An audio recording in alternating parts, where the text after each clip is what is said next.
Okurujerwato mu kisubika commercial officer wa district ya Kyankwanzi n'ashobora ngu abo abatungire sente z'emyoga hagati y'akakeikuru kamwe n'obukeikuru bubiri bakatandika eby'obushubuzi kandi bariyo nibakora kurungi.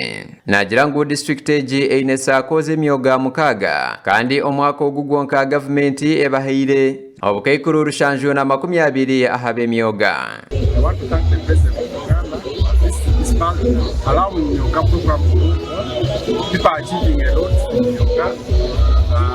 They have those that have gotten 1 million, 2 million that started with yoga are doing well and investing in various ventures. Commercial office ogu yashaba ba manager baza sako okuratira ebiragiro n'emitwarize erukutegeka ebibina. These programs fall under circles, cooperatives, and most of them fail to abide by the rules and regulations that govern yoga circles. Paulo Bukenya ari mukuru w'ekibina kya NRM hawa district ya Kyankwanzi yashaba abagoboroire omusente z'emyoga okuyikozesa kurungi bakenyigiro by'obuhingi n'obulisa bate babase kuguza amasharura gabo omu kampani ez'ebyamafuta ezirukukorera mu kichweke kya Albertine. Tuyina omukisa wano mwe bantu b'emyoga kababuulire kyapasoni kyabadde tabuulidde babannano kye batababuulira amato bogo yaliibwa mu mafuta emanga wano ava South Africa amagi n'enkoko biva South Africa ebitwala bye mulabiyita wano ebiriko fridge nga biserengeta wano bitwala bogo ya bikajjo watermelon magi ga nkoko.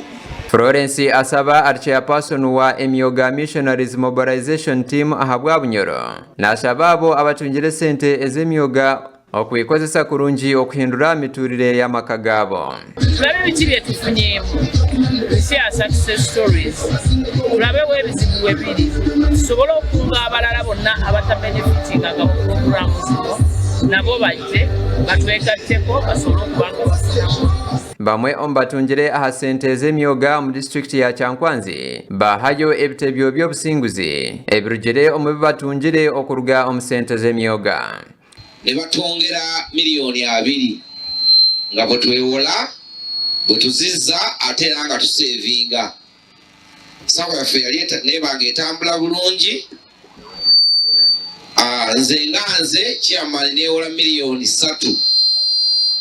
Nze nalinamu obwetaavu obudde obwo nezipangisaamu ekifo kyayiga 5.